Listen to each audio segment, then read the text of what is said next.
අපිට ඊළඟට කතා කරන්න තියෙන්නේ සමස්ථානික ගැන.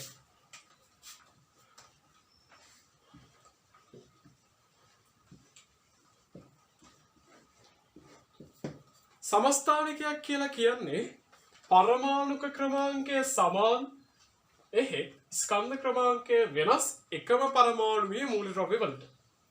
හිතන්නකෝ ක්ලෝරින් කියලා.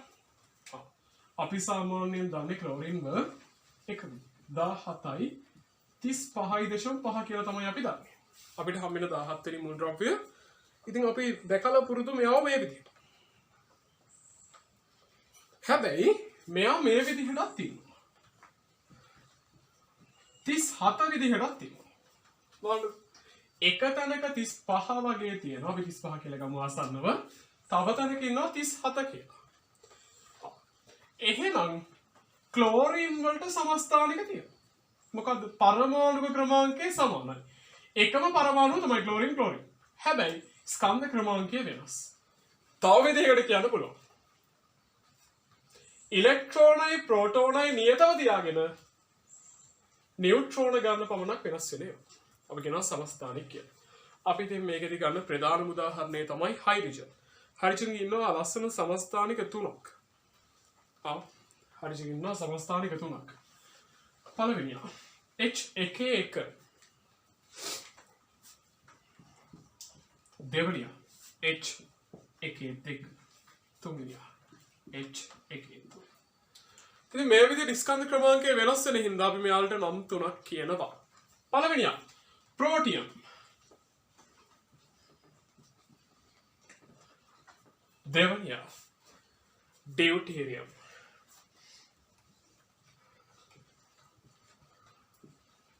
තුන්වෙනිය ට්‍රිටියම්. මේ විදිහේ සමස්ථානික තුනක් අපිට හයිඩ්‍රජන් වලින් බලන්න. පළවෙනි අවස්ථාවේදී නියුට්‍රෝන එකක්වත් නැහැ. අපි මෙයාලගේ ඉලෙක්ට්‍රෝන ප්‍රෝටෝන නියුට්‍රෝන ගැන ලියුවොත් එහෙම මේ විදිහට නෙන්නේ. ඉලෙක්ට්‍රෝන එකයි ප්‍රෝටෝනත් එකයි ඒ හින්දා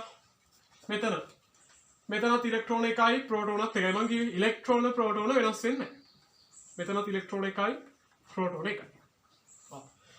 බලන්න ස්කන්ධ ක්‍රමාංකයෙන් පරමාණු ක්‍රමාංකය අඩු කරලා එකෙන් එකක් අඩු කරා 0යි. නියුට්‍රෝන තියනවද? නෑ. නියුට්‍රෝන නෑ. මෙතනදී දෙකෙන් එකක් අඩු කරා එකක් තියෙනවා නියුට්‍රෝන. ඊළඟට මෙතන තුනෙන් එකක් අඩු කරා නියුට්‍රෝන දෙකක්ම තියෙනවා. බලන්න වෙනස. ප්‍රෝටියම් වල නියුට්‍රෝන නැහැ. ඩියුටීරියම් වල නියුට්‍රෝන එකක් තියෙනවා. ට්‍රිටියම් වල නියුට්‍රෝන දෙකක් තියෙනවා. මේ විදිහට නියුට්‍රෝන ගන්න පදනම් කරගෙන ඔන්න හයිඩ්‍රජන් ඉන්නවා සමස්ථානික තුනක් විදිහට. ඔය ආකාර තුනෙන් මෙයා ඉන්නවා.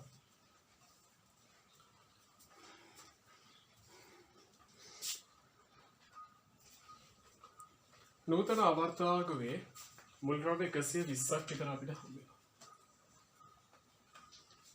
මේ 120න් 80%ක්ම 80%ක් විතරම ලෝහ.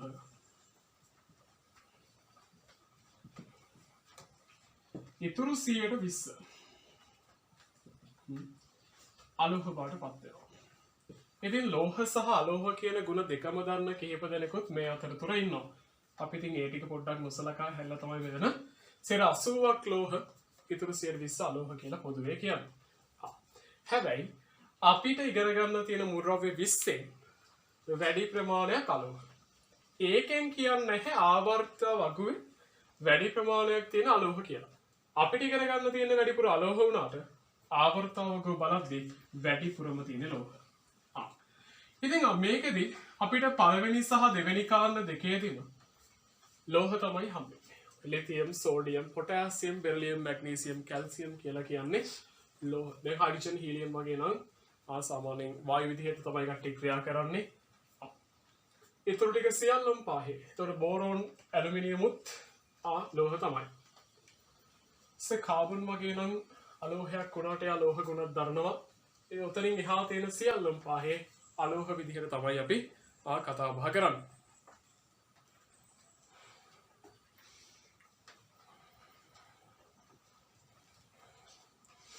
හොඳයි. ඉස්සෙල්ලාම ලෝහ ගැන බලනවා නම් ඔය පළවෙනි කාණ්ඩේ දෙවෙනි කාණ්ඩේ වගේ ඉන්න කට්ටිය ගැන කතා කරනවා නම් මෙයාලට ආවේනික ලක්ෂණ ගණනාවක් තියෙනවා. පළවෙනි එක තමයි ආවේනික ලෝහ දිස්නයක් තියෙන. ඒ කියන්නේ දිලිසීමක් තියෙනවා. ඉරේලිය වැටුනහම මේ කට්ටිය දිලිසෙනවා. ඔක තමයි ලෝහවල පළවෙනි ගුණාංගය. ඊට පස්සේ ගැටීමේදී රැවුදෙන හඬක් නිපද වෙනවා. ටිකක් වෙනකන් ටාන් කියන ශබ්දය මද වෙලාවක් යනකම් තියෙනවා. ඕකක් බිමෙන් වැටෙනවා. මේ ලෝහ කියන කෙනා සාමාන්‍යයෙන් කාමර උෂ්ණත්වයේදී ඝන විදිහට තමයි ඉන්නේ. ඝනයක්.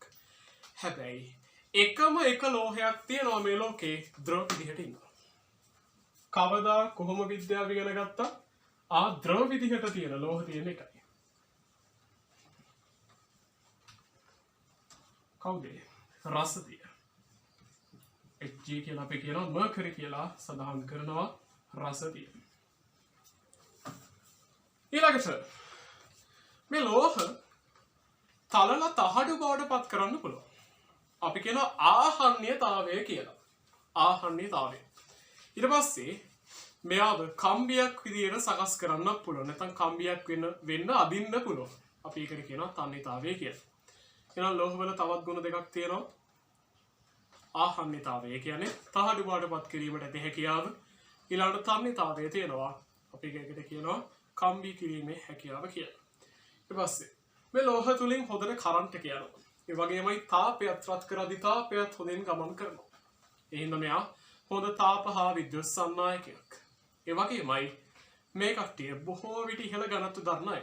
දැන් පළවෙනි කාණ්ඩේ කට්ටිය නම් එච්චර ලොකු ඝනත්ව දරන්නේ නැහැ. දැන් සෝඩියම් කැලලක් කියමු වතුරට දාපුවම වතුර මත පාවෙන. ඒතකොට එයාගේ ඝනත්වය ජලයේ ඝනත්වයට වඩා අඩුයි. හැබැයි පොදුවේ කතා කරද්දී සාමාන්‍යයෙන් නම් ලෝහයක යකඩ මතක් කරගන්න ජලය තුල ගිර. ඒ හින්දා ඉහළ ඝනත්වයක් තියෙනවා කියලා තමයි අපි සලකන්නේ. ඒ වගේමයි ඝන ලෝහ වලටත් වඩා වැඩි ඝනත්වයක්. යකඩවල 8000 ගණනක ඝනත්වයක් තියෙද්දි මේ රසදිය වල 13600ක ඝනත්වයක් තියෙනවා. ඕකත් විශේෂයි. එහෙනම් පොදුවේ කියනවා ඉහළ ඝනත්වයක් තියෙනවා කියලා මේ ලෝහ වලට. හරි. දැන් අපි කතා කරේ මේ ලෝහවල තියෙන භෞතික ගුණනේ.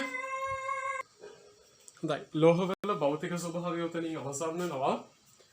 මෙයාලගේ රසායනික ගුණත් බලන්න ඕනේ. සාමාන්‍යයෙන් පළවෙනි දෙවෙනි තුන්වෙනි කාණ්ඩවල ඉන්න කට්ටිය අනිවාර්යයෙන්ම එයාලගේ තියෙන අමතර ඉලෙක්ට්‍රෝන කිහිපය පිට කරලා ස්ථායී වෙන්න තමයි බලන්නේ. ඒ හින්දා මේ කට්ටිය ධන අයන හදනවා කියලා කියනවා. එහෙම නැත්නම් අපි කියන ඒවට කැටායන කියලා. ඊට පස්සේ මේ ලෝහ ඔක්සිජන් එක්ක ප්‍රතික්‍රියා කරනවා. දැන් ඔය සෝඩියම් කැලලක් එහෙම එළියේ තියලා කියලා කියන්නේ වායු ගෝලයත් එක්ක ගැටෙන්න තියනවා කියලා කියන්නේ එයා වටේට අලු පාට පටලයක් නිර්මාණය වෙනවා. එහෙම නැත්නම් අපි කියන ඔක්සයිඩයක් හදනවා කියලා. ලෝහයක් ඔක්සිජන් එක්ක ප්‍රතික්‍රියා කරලා ඔක්සයිඩයක් තමයි හැදෙන්නේ. ඉතින් මේ ලෝහයක් නම් ඔක්සිජන් එක්ක ගැටෙන්නේ අවසානයේදී නිර්මාණය වෙන්නේ බාෂ්මික ඔක්සයිඩයක්. එහෙනම් ලෝහ ඔක්සිජන් එක්ක ප්‍රතික්‍රියා කරලා බාෂ්මික ඔක්සයිඩයක් තමයි හදන්නේ. හරියට සබන් වගේ. සෝඩියම් හයිඩ්‍රොක්සයිඩ් අන්න ඒ වගේ තමයි. ඊට පස්සේ මේ ඔක්සයිඩේ ජලයේ දිය වෙලා බාෂ්මික ද්‍රාවණයක් හදනවා. හරි. මෙයාල ඉලෙක්ට්‍රෝන පිට කරලා ධන අයන එහෙම නැත්නම් කැටායන හදනවා. ඊට පස්සේ ඒ කැටායන ඔක්සිජන් එක්ක ප්‍රතික්‍රියා කරලා ඔක්සයිඩ් හදනවා. ඒ ඔක්සයිඩේ බාෂ්මිකයි. බාෂ්මික ගුණ තමයි දරන්නේ.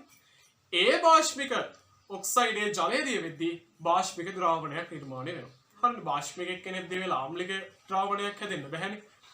එන බාෂ්මික ඔක්සයිඩේදී වෙලා ඔන්න බාෂ්මික ද්‍රාවණයක් තමයි නිර්මාණය වෙන්නේ.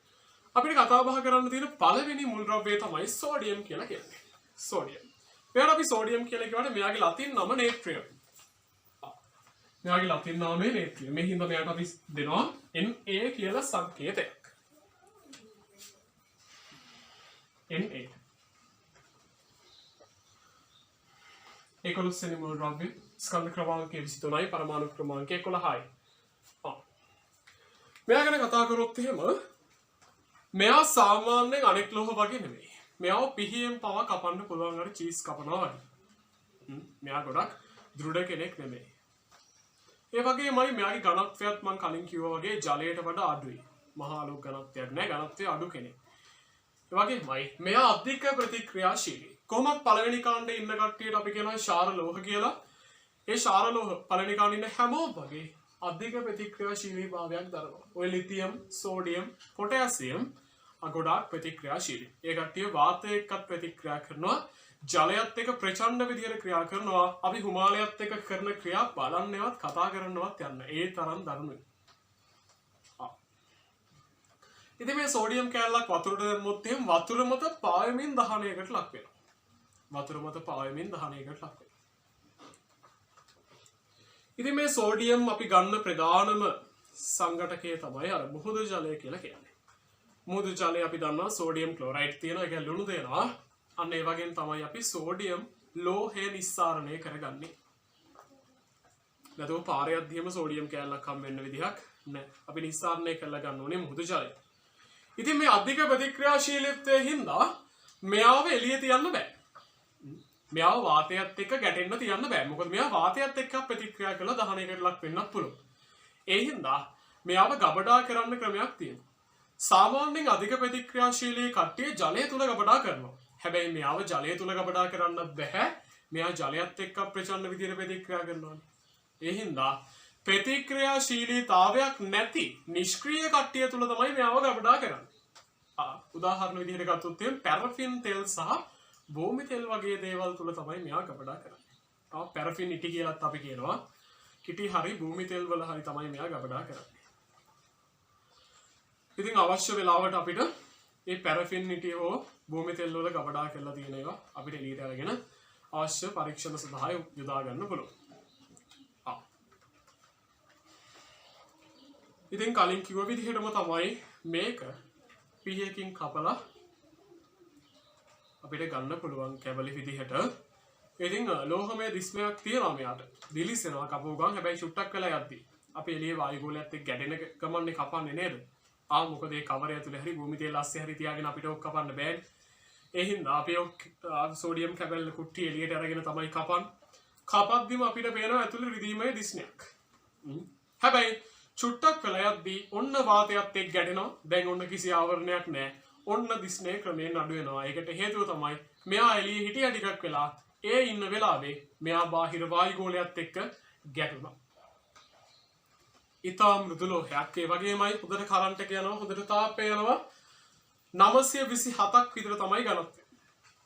සාමාන්‍ය ජලයේ ඝනත්වය අපි 10යි කියලා ගන්න. ඒතකොට 927ක් වුණාම මෙයා ජලයේ මත පාවෙනවා. ජලයට අඩු හින්දා.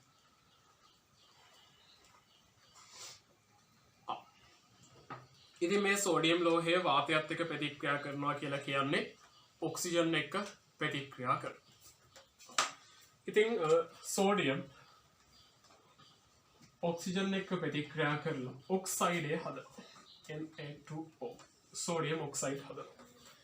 ඊට පස්සේ සෝඩියම් සිසිල් ජලය සමග ප්‍රතික්‍රියා කරලා සෝඩියම් හයිඩ්‍රොක්සයිඩුයි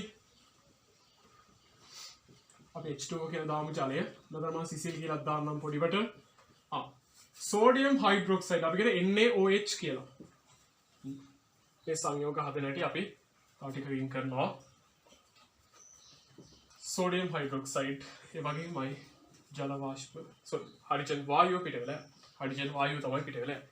සෝඩියම් හයිඩ්‍රොක්සයිඩ් එක්ක හයිඩ්‍රජන් වායුව පිට වෙනවා. ඉතින් තනුක අම්ලයත් එක්ක කොහොම සාන්ද්‍ර අම්ලත් එක්ක කරන්නේ මේ සිද්ධ වෙන ප්‍රතික්‍රියා බලන්නේ නැහැ. ඉතින් තනුක අම්ලත් එක්ක බොහොම ප්‍රවේශමෙන් බලන්න පුළුවන් මොකද්ද වෙන්නේ කියලා. ඉතින් තනුක අම්ලත් එක්කත් ප්‍රචණ්ඩයි. ජලයත් එක්කත් ඉතින් හොඳ ප්‍රතික්‍රියාශීලීතාවයක් දරනවා කියන උදින් දහණය වෙනවා කියන්නේ අම්ලයක් එක්ක ඉතින් ඊටත් වඩා මේක ප්‍රතික්‍රියා කරනවා. හිතන්නකෝ හයිඩ්‍රොක්ලෝරික් අම්ලයත් එක්ක කියලා HCl සෝඩියම් ක්ලෝරයිඩ් හැදෙනවා. ලුණු ඒ කියන්නේ ලවණයක් හැදෙනවා. ඒ වගේමයි හයිඩ්‍රජන් වායුවක් පිට කරනවා. මේවා අනුතුරුදායක හින්දා මේවා කිසිම වෙලාවක පාසල් විද්‍යාගාරය තුල සාමාන්‍ය පෙළ පාසල් විද්‍යාගාරය තුල මේවා කරන්නේ නැහැ. ඒතකොට සල්ෆියුරික් භාවිතා කරොත් එහෙම සෝඩියම් සල්ෆේට් හැදෙනවා. පස්සේ නයිට්‍රික් භාවිතා කරොත් එහෙම සෝඩියම් නයිට්‍රේට් හැදෙනවා. ඔය විදිහට තමයි මේකේ වෙනස් වෙන්නේ ලවණය. ඒ හින්දා අපි යොදන අම්ලය අනුව සෑදෙන ලවණයත් වෙනස් වෙනවා. මෙතන HCl දාපින් තමයි සෝඩියම් ක්ලෝරයිඩ් හැදෙන්නේ. හොඳයි. ඉතින් මොකටද මේවා භාවිතා කරන්න කියලා බලද්දී මොකටද මේ සෝඩියම් ලෝහය ගන්න කියලා බලුවොත් එහෙම. පළවෙනි එක තමයි රන් රිදී නිස්සාරණයට අවශ්‍ය සෝඩියම් සයනයිඩ් නිපදවනවා. ඔය රන් සහ රිදී හැම නිස්සාරණය කරන්න බැහැ සංයුක්ත තත්ත්වයට ගන්න ඕනේ අපි. ඉතින් ඒකෙදි අපද්‍රව්‍ය ඉවත් කරන්න අපිට සෝඩියම් සයනයිඩ් අවශ්‍ය වෙනවා. ඉතින් සයනයිඩ් නම් අහලා තියෙ විෂක්නේ නේද? ඉතින් අපි කෑමකට එහෙම ගන්න නැති මේක නිස්සාරණයකට උපයෝගී කරගන්නේ හින්දා ගැටලුවක් නැහැ. ශරීරගත වුණොත් නම් ඒක අධික විෂ. කාබනික රසායන විද්‍යාවේදී ඔක්සි හාරකයක් ලෙස ගන්නා සෝඩියම් සංරසය සෑදීම. Organic chemistry. ඕගනික් කෙමිස්ට්‍රි කියලා අපි කියනවා කාබනික රසායන විද්‍යාවට. ඔය කාබනික රසායන විද්‍යාවෙන් තමයි ඔය හයිඩ්‍රෝකාබන වගේ දේවල් ගොඩක් හදන්නේ. ඉතින් ඒ දේවල් වලදී අපිට සෝඩියම් සංරසය සෝඩියම් මිශ්‍ර කරලා තියෙන ද්‍රාවණයක් අපිට නිර්මාණය කරගන්න නම් ඉතින් ඒකට සෝඩියම් අනිවාර්යෙන් ඕනේ. ඊට පස්සේ ටයිටේනියම්. ඔය ගුවන් යානාවල අමතර කොටස් එහෙම නිර්මාණය කරන්න ගන්නවා ටයිටේනියම්. මුල් ද්‍රව්‍යයක් අපිට මේ කැල්සියම් ගෙන් පස්සේ හම්බෙන මුල් ද්‍රව්‍යයක් TI කියලා සංකේතයකින් අපි දන්නවා. ඊට පස්සේ සර්කෝනියම්. වැනි ලෝහවල සංයෝග වලින් ලෝහය වෙන් කර ගැනීම. ඔය ටයිටේනියම් වගේ ඉන්නේ එක සංයෝගයක් විදිහට අපද්‍රව්‍යයත් එක්ක. එතකොට ඒකෙන් හොඳම ටයිටේනියම් ටික ටයිටේනියම් විතරක් වෙන් කරගන්න අපිට අවශ්‍ය වෙනවා මේ සෝඩියම්. ඊට පස්සේ ඔය කලිසම් රෙදි වල කියන්නේ ඩෙනිම් වගේ කලිසම් වල ඉන්ඩිකෝ වගේ පාටකින් සායම් තියනවා නම් ඒ ඉන්ඩිකෝ වගේ පාට හදන්නත් සෝඩියම් උපයෝගී වෙනවා. ඒ වගේමයි කහ පැහැති ආලෝකයේ විහිදෙන විදුලි ලාම්පු වලට. කහ පාටින් ආලෝකය නිපදවන විදුලි ලාම්පු වල නිර්මාණය වෙලා තියෙනවා. ඒ වාහන වල එහෙම පරණ වාහන වල එහෙම කහ පාට එළියක් තමයි දෙන්නේ. අලුත් වාහන වල නම් සුදු පාට ආලෝකයක් නේ. එතකොට කහ පාටින් නම් එළිය නිපද වෙන්නේ ඒ ලාම්පු වල සෝඩියම් අන්තර්ගත වෙලා තියෙන. ඒ වගේමයි පාසල් භෞතික විද්‍යාගාරය තුල සමහර උපකරණ ඇතුලේ ඔය කහ පාට එළි නිෂ්පාදනය වෙනවා. ඒවා පවා හදන්නේ ඔය සෝඩියම් ලෝහය භාවිතයෙන්ම තමයි. ඒවා ඉතින් අක්‍රිය කරලා තමයි සම්බන්ධ වෙලා තියෙන්නේ. නැත්නම් ඉතින් ප්‍රතික්‍රියා කරන්න පුළුවන් නේ. හොඳයි. අපිට දෙවෙනියට කතා බහ කරන්න තියෙන්නේ මැග්නීසියම් ගැන. එයත් ලෝහයක්. හැබැයි සෝඩියම් තරම් ප්‍රතික්‍රියාශීලී නැහැ. මොකද සෝඩියම් ඉන්නේ පළවෙනි කාණ්ඩේ, මැග්නීසියම් ඉන්නේ දෙවෙනි කාණ්ඩේ. දෙවෙනි කාණ්ඩේ කට්ටිය පළවෙනි කාණ්ඩේ කට්ටිය වගේ නෙමෙයි. ඒ තරම් ප්‍රතික්‍රියාශීලී නැහැ. මැග්නීසියම් Mg කියලා අපි කියනවා 12 වෙනියා. මෙයා ඉන්නේ පටි විදිහට. ඒ පටියක් කැරගෙන සුද්ධ කරලා දහනයකට ලක් කරොත් එහෙම දීප්තිමත් සුදු ආලෝකයක් සහිතව තමයි තැවෙන්නේ. එතකොට ඔය අපිට හම්බෙන ඔය අවුරුදු කාලෙට හිම් භාවිතා කරන උත්සව කාලවලදී භාවිතා කරන නිලාකූරු වල හැම දීප්තිමත් ආලෝකයක් දකින්න හම්බ වෙනවනේ. ඒක දිහා ටිකක් වෙලා බලන් ඉද්දි වටේ පිටේ දේවල් කළු පාට තමයි පේන්නේ. ඒකට හේතුව ඒක තුලත් මැග්නීසියම් ගබඩා වෙලා තියෙනවා. ඉතින් දීප්තිමත් සුදු ආලෝකයක් හදද්දි වෙලිබෙහෙත් කර්මාන්තයේදී හැමත් මේ මැග්නීසියම් භාවිතා වෙනවා. ඉතින් මැග්නීසියම් ඊටාම සැහැල්ලු කෙනෙක්. ටිකක් ප්‍රතික්‍රියාශීලී. හැබැයි සෝඩියම් තරම් ප්‍රතික්‍රියාශීලී නැහැ. එහෙම කරදර කරන්නේත් නැහැ. ඉතින් මෙයා සිසිල් ජලයක එහෙම මහා ලොකු ප්‍රතික්‍රියාවක් නැහැ. පැයකට විතර ඕනනම් වායු බුබුලක් යයි. ඒ හින්දා අපි සිසිල් ජලයක ප්‍රතික්‍රියාවක් නැහැ කියලා සලකනවා. හැබැයි උණු ජලයත් එක්ක හොඳට ප්‍රතික්‍රියාවක් දක්වනවා. සෝඩියම් මැග්නීසියම් හයිඩ්‍රොක්සයිඩ් හා හයිඩ්‍රජන් වායු නිපදවනවා. හිමාලයත් එක්ක රත් කරද්දිත් එයාගේ ප්‍රතික්‍රියාශීලීත්වයක් තියෙනවා. ඒ වගේමයි තනු කම්ලත් එක්කත් එයා හොඳින් ප්‍රතික්‍රියා කරනවා. දහනයේදීත් ඉතින් දීප්තිමත් සුදු දැල්ලක් සහිතව දහනය වෙනවා. ඉතින් මෙයාගේ ඝනත්වය ගැන බැලුවොත් එහෙනම් මෙයා 1740ක විතර ඝනත්වයක් දන. ඒ කියන්නේ ජලයේ ඝනත්වය 10යිනේ. එහෙනම් ජලයට වඩා නම් මෙයා ඝනත්වය වැඩි. සැහැල්ලු වුණාට මෙයා වතුර ගිලනවා. මෙයාගේ දිස්නයක් තියෙනවා. හැබැයි මෙයා වාතයේ දින ඔක්සිජන් එක්ක යම් ප්‍රතික්‍රියා කරලා මෙයාගේ දිස්නය නැති කරගෙන ඉන්නේ. ඒ හින්දා දහනයට කලින් මෙයාව වැලි කඩදාසියකින් හොඳින් සුද්ධ කරලා තමයි මෙයාව දහනයට ලක් කරන්නේ. එතකොට හරි ඉක්මනට මෙයා දහනය වෙනවා. දහනය වෙලා දීප්තිමත් සුදු ආලෝකයක් මෙයා නිර්මාණය කරනවා. හරි. ඉතින් දහනය වෙද්දි මොනවද හැදෙන්නේ කියලා බලන්න ඕනේ. ඔන්න මැග්නීසියම් පටියක්. දහනය වෙනවා කියලා කියන්නේ ඔක්සිජන් එක්ක ප්‍රතික්‍රියා කරනවා කියන එක. මැග්නීසියම් ඔක්සයිඩ් තමයි හැදෙන්නේ. මැග්නීසියම් ඔක්සයිඩ් තමයි හැදෙන්නේ. ඊට පස්සේ සිසිල් ජලයක ප්‍රතික්‍රියාවක් ගණන් ගන්න බෑ.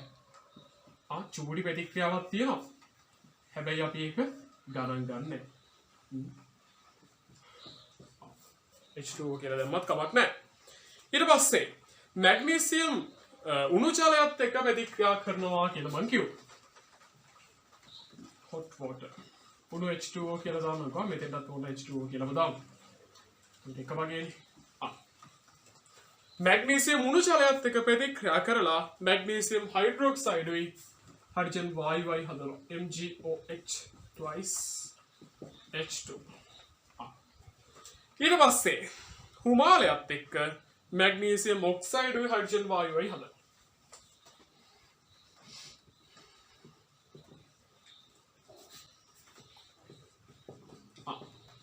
ඔන්න චුට්ටක් වෙනස් නේද? උණු ජලයත් එක්ක හයිඩ්‍රොක්සයිඩ් එක හදනවා.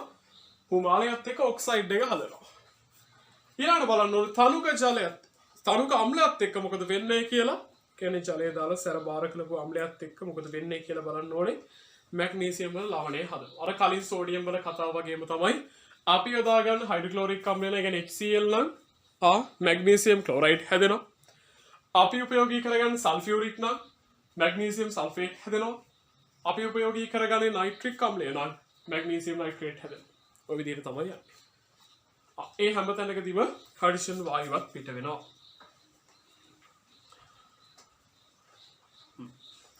ඉතින් මේ මැග්නීසියම් ඇලුමිනියම් එක එකතු කරලා මැග්නීලියම් කියලා මිශ්‍ර ලෝහයක් හදනවා. ඒකත් මෙයාගේ භාවිතා වෙන අවස්ථාවක් ප්‍රධාන ප්‍රයෝජනයක්. ඉතින් මේ මිශ්‍ර ලෝහයේ වැදගත්කම තමයි ඊටාම ශක්තිමත් හැබැයි සැහැල්ලුයි. ඒ වගේමයි විකාදනය වෙන්නේ. රුධිරාපත් වීමකට ලක් වෙන්නේ නැහැ. මලකඩ කෑමක් වෙන්නේ නැහැ. ඒ හින්දාම ගුවන් යානා නිපදවන්න රත වාහන කොටස් එහෙම හදන්න භාවිතා වෙනවා. ඊට පස්සේ මැග්නීසියම් වලින් ಔಷಧ හදනවා. මේ ગેස්ට්‍රයිටිස් රෝගයේ තියෙන කට්ටියට එහෙම මිල්ක් ඔෆ් මැග්නීසියා කියලා සිරප් එකක් එහෙම දෙනවා. ඒක හදලා තියෙන්නේ මැග්නීසියම් වලින්. ඊට පස්සේ විකාදනයේ වැළැක්වීමට කැපවන ලෝහයක්. ඔය විශාල නැවුවල එහෙම මලකඩ කෑම වැළැක්වීමට සක්‍රියතාවයේ වැඩි මැග්නීසියම් වයි කෙනෙක් භාවිතා වෙනවා. එතකොට යකඩ විකාදනය වෙන්න කලින් මැග්නීසියම් තමයි විකාදනය වෙලා ඉවරයක් වෙන්නේ. එයා ඔය විදුලි රසායනික ශ්‍රේණියේ ඉහළ ඉන්න කෙනෙක් හින්දා එයාගේ සක්‍රියතාවය වැඩි හින්දා තමයි අපි ආව කැපවන ලෝහයක් විදියට යකඩ ටික ආරක්ෂා කරගන්න මැග්නීසියම් යොදාගන්නේ. හොඳයි. ඊළඟට අපිට බලන්න තියෙන්නේ අලෝහ කියන්නේ. අලෝහවල ගුණ බැලුවොත් එහෙම ඉතින් ලෝහවල අනික් පැත්ත මෙයාගේ දිස්නයකුත් නැහැ, ගැටීමේදී රැවුදෙන හඩක් එන්නෙත් නැහැ. ඔය දේවල් නැහැ. ඒ වගේමයි ලෝහ තරම්ම විද්‍යුතය එහෙම සම්නයනය කරන්නේ. ඒ වගේමයි තාපය සම්නයනය කරන්නේත් නැහැ. ආහාන්‍යතාවයක් තන්‍යතාවයක් නැහැ. මෙයාව තල්ල තහඩු කරන්නත් බෑ, කම්බි කරන්නත් බෑ. මෙයා තැලුවොත් එහෙම කුඩු වෙලා යනවා. මෙයාට තියෙන බංගුර භාවයක්. අලෝහ වලට තියෙන්නේ බංගුර භාවයක්. තලද්දි කුඩු වෙලා යනවා. ඒ වගේමයි ඝනත්වයක් සාපේක්ෂව අඩුයි ලෝහ වගේ නෙමෙයි. හැබැයි කාබන් කියන කෙනා චුට්ටක් වෙනස්. කාබන් කියන කෙනා ප්‍රබලයි. කාබන් කියන කෙනා හොඳින් විද්‍යුතය සම්නයනය කරනවා. කාබන් වල මින්රන් එහෙම. ඉතින් මෙයාගේ රසායනික ගුණ බැලුවොත් එහෙම මෙයා හදන්නේ ඇනායන. මතකද ලෝහ හැදුවේ කැටායන. මෙයා හදන්නේ ඇනායන. මෙයා හැම වෙලේම හදන්නේ බාහිරින් ඉලෙක්ට්‍රෝන ගන්න. එහෙනම් මෙයා ඍණායන තමයි හදන්නේ. ඒ කියන්නේ ඇනායනත් එක්ක තමයි මෙයා නිර්මාණය වෙන්නේ. ඊට පස්සේ මේ ඇනායන ගිහලා ඔක්සිජන් එක්ක ප්‍රතික්‍රියා කරන එහෙම නැත්නම් ඔක්සිජන් එක ගැටෙනවා. හැදෙන්නේ ආම්ලික ඔක්සයිඩ්. ලෝහ නම් හැදුනේ බාෂ්පික ඔක්සයිඩ්. අලෝහ නම් ආම්ලික. මතක තියාගන්න ලේසි. අලෝහ ආම්ලික. අයන්නෙන් අයන්. ආම්ලික ඔක්සයිඩ්. ඉතින් මේ ආම්ලික ඔක්සයිඩ් ජලය දිහ වෙලා අම්ල හදනවා. එහෙම නැත්නම් ආම්ලික ද්‍රාවණ හදනවා. අපිට කතා පහ කරන්න හම් වෙන පළවෙනි මුල් ද්‍රව්‍ය තමයි. ඒ කියන්නේ අලෝහ පැත්තේ පළවෙනි මුල් ද්‍රව්‍ය තමයි නයිට්‍රජන් කියලා කියන්නේ. නයිට්‍රජන් වායුවක්. හත්වෙනි නේද? නයිට්‍රජන්. මේ ඉන්නේ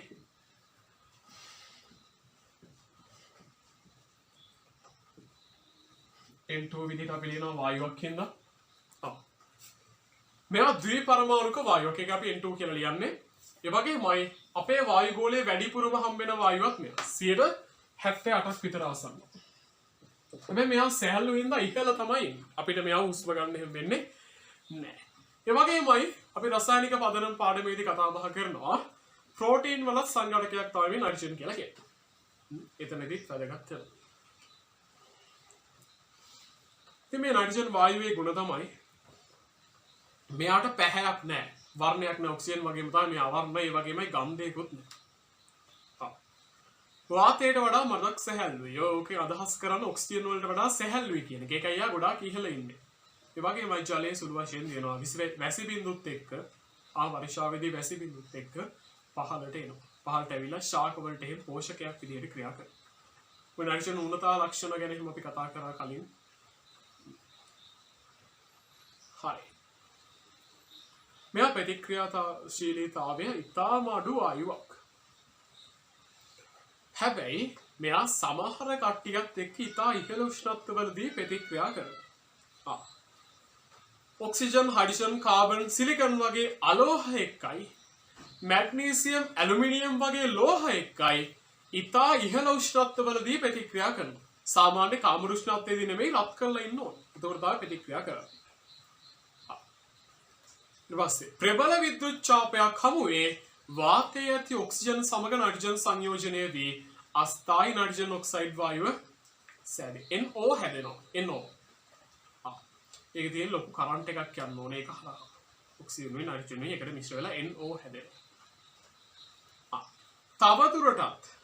තවදුරටත් ඔක්සිජන් එක ප්‍රතික්‍රියා කරගෙන යනවා කියලා හිතන්නකෝ. එයි ඔය කියපු කතාව මෙන්න මේ වගේ. නයිට්‍රජන් වායුව ඔක්සිජන් වායුවත් එක්ක ප්‍රතික්‍රියා කරලා NO හදනවා. මම මේක තුලිත කරන්න යන්නේ නැහැ. අපි ඉදිරි පාඩම් වල තුලිත කරනවා මේවා. හින්දා සරලව මෙහෙම තේරෙනවා. තවදුරටත් මේ NO වායුව ඔක්සිජන් එක ප්‍රතික්‍රියා කරගෙන යද්දී NO2 හැදෙනවා.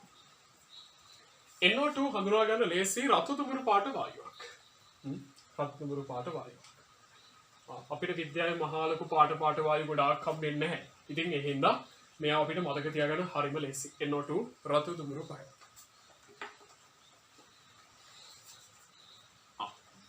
ඒ වගේමයි නයිට්‍රජන් හයිඩ්‍රජන් එක්ක ප්‍රතික්‍රියා කළා. හැබැයි විශේෂී තත්ත්වයක් තියෙදි නිකන් කරන්නේ නැහැ.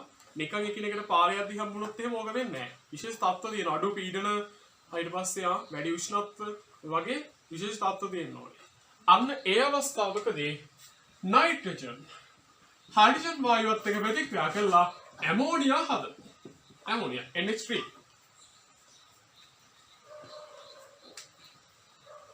ඊට පස්සේ ඒව හරහා යූරියා වගේ පොහොර කර්මාන්තය පවා කරනවා. ඊට පස්සේ නයිට්‍රේට් අම්ල නිෂ්පාදනය මේ වගේ දේවලුත් කරනවා. ඊට මැග්නීසියම් වගේ ලෝහත් එක්ක නයිට්‍රජන් වායුව රත් කරනවා කියලා හිතන්න. ප්‍රතික්‍රියාවල නයිට්‍රයිඩය හදනවා. හරි. Mg3N2 හදනවා.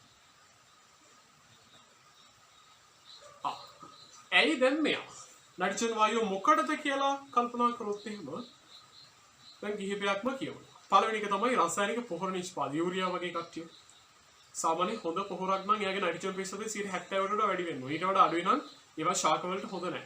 යූරියා වල 72ක් විතර දෙනවා. මේවා සාර්ථකයි හරි විදිහට මේ ප්‍රතිශතයෙන්ම තියෙනවා නම්. ඊළඟට ඉලෙක්ට්‍රොනික උපාංග හදන්න ගන්නවා. ඉලෙක්ට්‍රොනික උපාංග. ඊට පස්සේ උෂ්ණත්වමාන පුරවන්න ගන්නවා.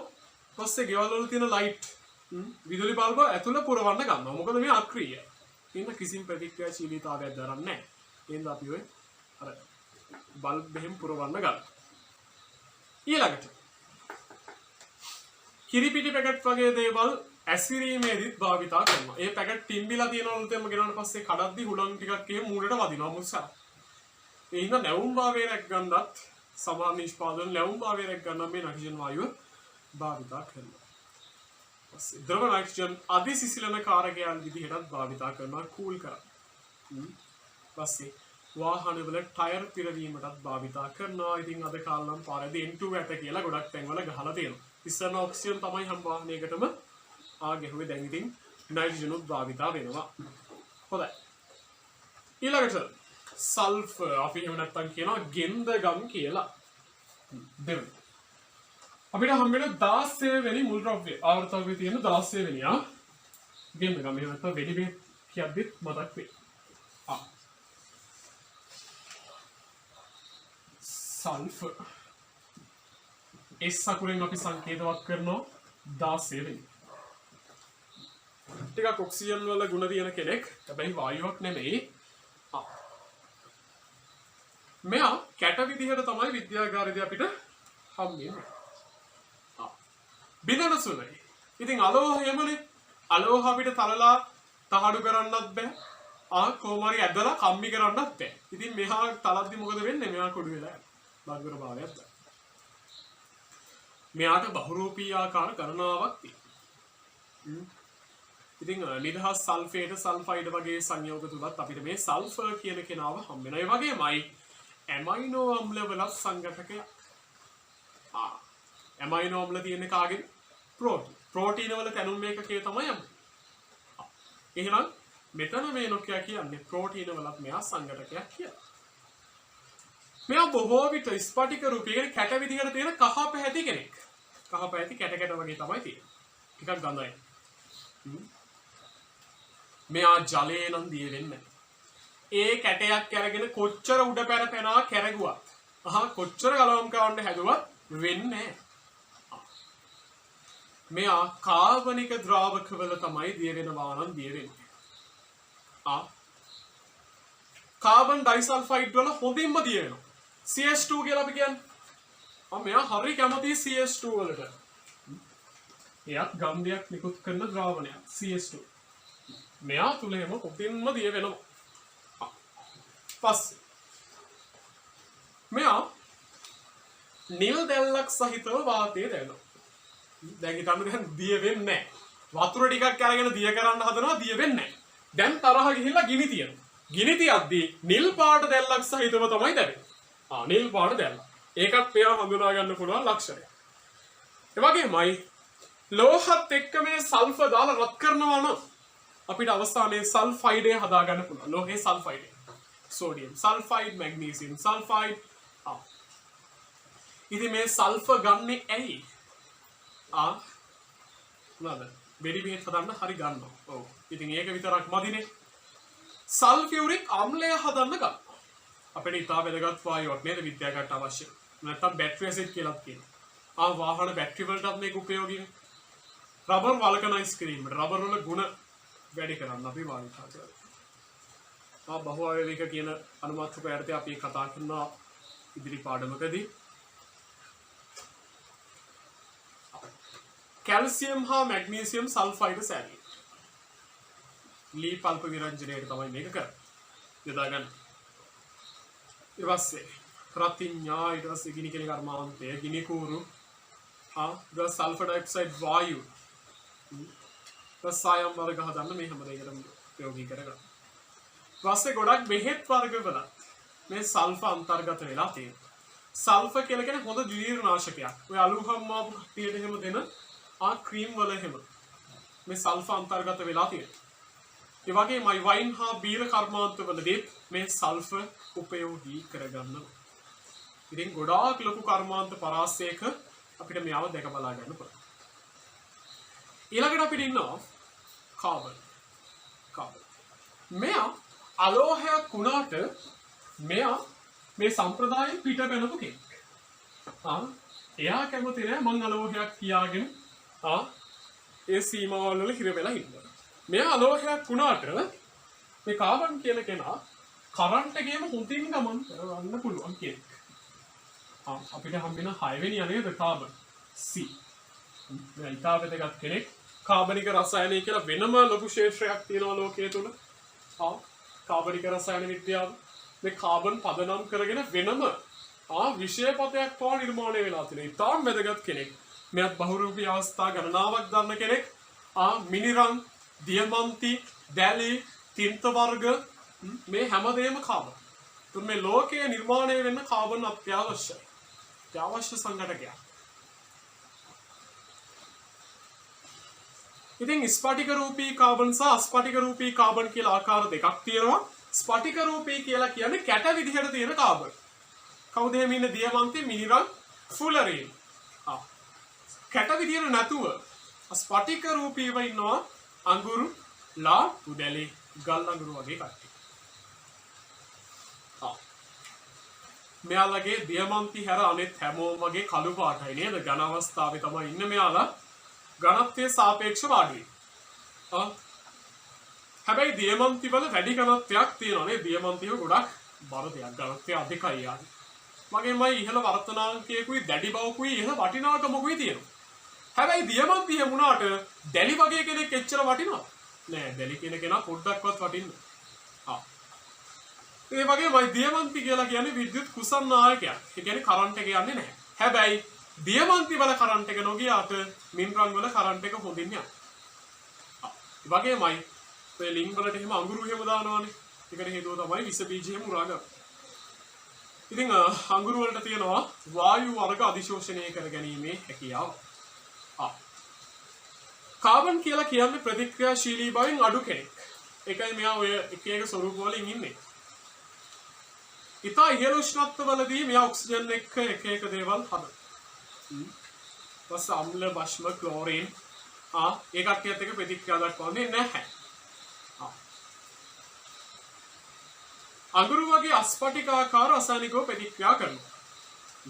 කියන්නේ කැට තියෙන කට්ටිය තමයි ඔය ප්‍රතික්‍රියාශීලීතාවයෙන් අඩු. හැබැයි අඟුරු වගේ අස්පටික විදිහට ඉන්න කට්ටිය නම් රසායනිකව හොඳට ප්‍රතික්‍රියා කරනවලු.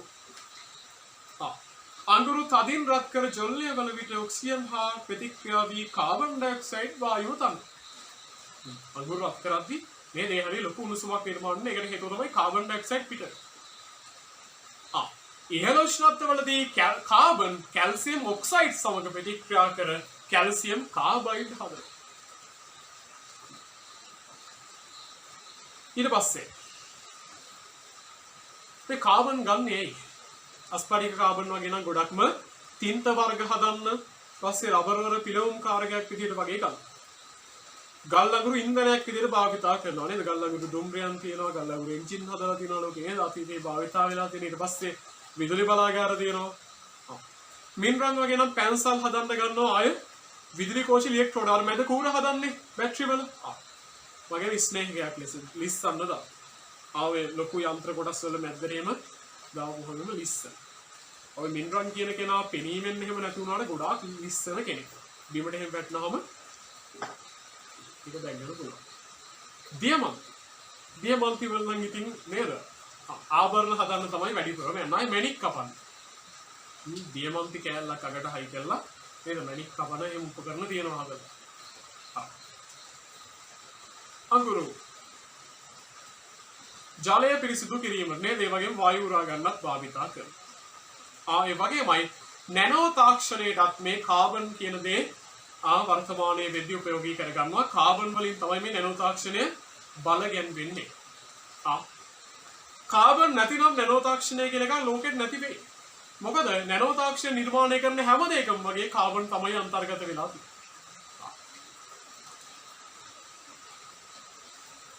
ඉතින් කාබන් ගැන කතා බහ ඉවරයි. ඊළඟට තියෙන්නේ ලෝහ ගැන බලන්න. ලෝහ ගැන බලන්න තමයි වෙන්නේ. අපි ලෝහ කීපයක් ගැන කතා කරනවා. පළවෙනි එක තමයි සිලිකන්. ඊළඟට බෝරෝ. සිලිකන් සහ බෝරෝ. බලන්න මේ දෙන්න ගැන. ලෝහ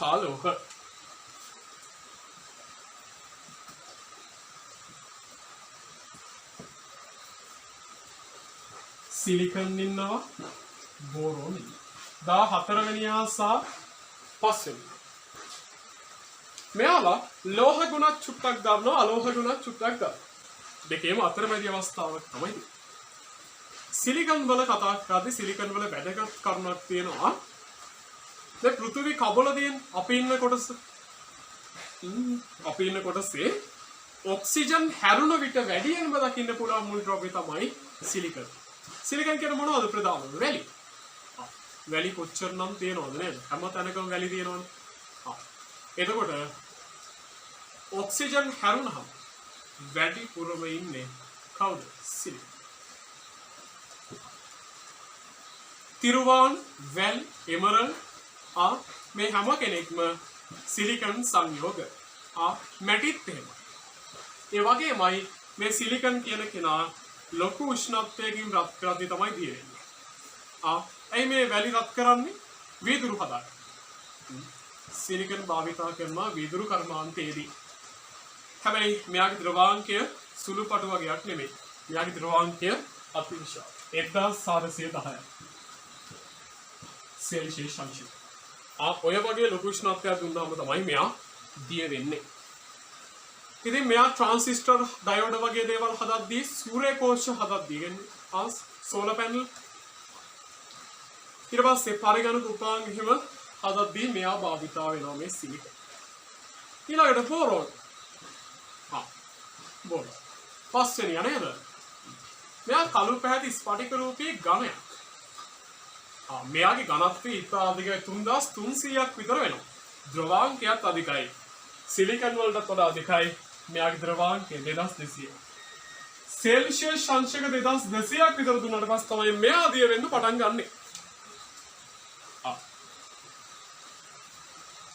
ඉතින් මේ බෝරෝන් ඉතා ඉහළ උෂ්ණත්වවලදී ඔක්සිජන් නයිට්‍රජන් වගේ කට්ටියත් එක්ක ප්‍රතික්‍රියා කරන ඒ වගේමයි නයිට්‍රික් අම්ලය, සල්ෆියුරික් අම්ලය, කාබන් සල්ෆර් වගේ කට්ටියත් එක්කත් ප්‍රතික්‍රියා කරනවා නිකන් නෙමෙයි ඉතා ඉහළ උෂ්ණත්වවලදී. ඉතින් මෙයා භාවිතා කරන්නයි කියලා බැලුවොත් එහෙම ගොඩාක් ක්‍රීම් වර්ගවල එහෙම සමය ආලේප කරන ගොඩාක් ක්‍රීම් වර්ගවල මෙයා තමයි අන්තර්ගත වෙලා තියෙන බෝරෝන්. චර්ම ආලේපන හදන්න භාවිතා වෙනවා. ඉතින් මෙයත් වීදුරු වර්ග එහෙම ඉහළ උෂ්ණත්වවලට ඔරොත්තු දෙන වීදුරු වර්ගයේම හදද්දී බෝරෝන් තමයි භාවිතා වෙන්නේ. වගේමයි ලෝහ පාස්සන්නත් බෝරෝන් උපයෝගී කරගන්නවා. හොඳයි පාඩමේ අවසාන කරුණට තමයි අපි ඇවිල්ලා ඉන්නේ. මේ අපිට ආවර්තයක හම්බෙන සංයෝග ආම්ලිකද වාෂ්මිකද උභයගුණීයද කියලා හොයන ක්‍රම. මේක ඉතින් අපි හැම ආවර්තයක්ම ප්‍රයෝගී කරගන්නේ නැහැ. අපිට වැදගත් ආවර්තයක් තියෙනවා තුන්වෙනි එක කෙනා. තුන්වෙනි ආවර්තය. ඉස්සෙල්ලා වෙන්නේ සෝඩියම්. සෝඩියම් හදනවා සෝඩියම් ඔක්සයිඩ් Na2O. මැග්නීසියම් හදනවා මැග්නීසියම් ඔක්සයිඩ් MgO. ඇලුමිනියම් හදනවා ඇලුමිනියම් ඔක්සයිඩ් Al2O3. ඊළඟට සිලිකන් හදනවා සිලිකන් ඔක්සයිඩ් එක SiO2. ફોස්ફરસ නිකන් ඉන්නේ නැහැ. ફોස්ෆරස් හදනවා P2O5. ඊළඟට ක්ලෝරින් හදනවා Cl2O7. මෙයා ඉතා ප්‍රබල අම්ලය. අපිට හම්බෙන ඉතාම ප්‍රබල අම්ලය. සමන ආවර්තකයේ හම්බෙන ඉතාම ප්‍රබල අම්ලය මොකක්ද කියලා මොකද මේවා ගැන තමයි කියන්න තියෙන්නේ. Na2O කියන කෙනා ප්‍රබල භාෂ්මිකයි. ප්‍රබල භාෂ්මික. MgO භාෂ්මිකයි තමයි හැබැයි දුබලයි. දුබල භාෂ්මික. Al2O3 ආම්ලිකත් නෙමෙයි භාෂ්මිකත් නෙමෙයි දෙන්නගේම ගුණ දරනවා. එහෙනම් අපි කියනවා නම උභයගුණී කියලා. ආම්ලික සහ භාෂ්මික කියලා දෙන්නගේ අතරමැදි ලක්ෂණ දරනයිට අපි කියනවා උභයගුණී කියලා. සාමාන්‍යයෙන් තුන්වෙනි කාණ්ඩේ ඉන්න බෝරෝන් සහ ඇලුමිනියම් කියන දෙන්නම උභයගුණී සංයෝග තමයි හදන්නේ ගොඩක්. ඊළඟට සිලිකන් ඩයොක්සයිඩ් පොඩ්ඩක් ආම්ලික අපි කියනවා දුබල ආම්ලික කියලා.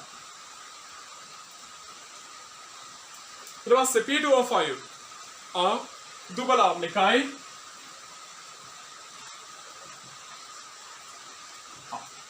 අපිට එකක් මගේ හැරුණා නේද? කවුද? සිලිකන් සල්ෆර් කියන එක නේද? SO3. අපි යමු මෙතන දාමු SO3. SO3 ප්‍රබල ආම්ලිකයි. මෙයා වායුවක් විදිහට තමයි ඉන්නේ. මේ වගේ විරංජන කාරකයක්. ඔය පාට තියෙන මල් පෙත්තක් එහෙම මෙයාට අල්ලපුවාම මෙයා ඒ මල් පෙත්ත සුදු පාට කරලා දානවා. ප්‍රබල ආම්ලික. අවසානදී ඉන්නේ ඉතා ප්‍රබල එක්කෙනෙක්. මෙයා තමයි මතක තබා ගත යුතු එක්කෙනා. ඉතා ප්‍රබල ආම්ලික. කවුද? Cl2O7. ක්ලෝරින් ඔක්සයිඩ් එක හදනවා ඉතාම ප්‍රබලයි. එහෙනම් අපිට පුළුවන් ප්‍රධානම දෙයක් මේකෙන් අවබෝධ කරගන්න ආවර්තයක නැත්නම් තුන්වෙනි ආවර්තයේ වමේ ඉඳන් දකුණට යද්දී ආම්ලික භාවය තමයි වැඩි වෙන්නේ. පටන් ගන්න භාෂ්මික කෙනෙක්ගෙන් අවසාන ඉවරෙන් ඉතා ප්‍රබල ආම්ලිකයි කියලා. ඒ හින්දා ඔක්සයිඩ් වල ආම්ලික ගුණ වැඩි වෙනවා. වමේ ඉඳන් දකුණට යද්දී ආවර්ත 1.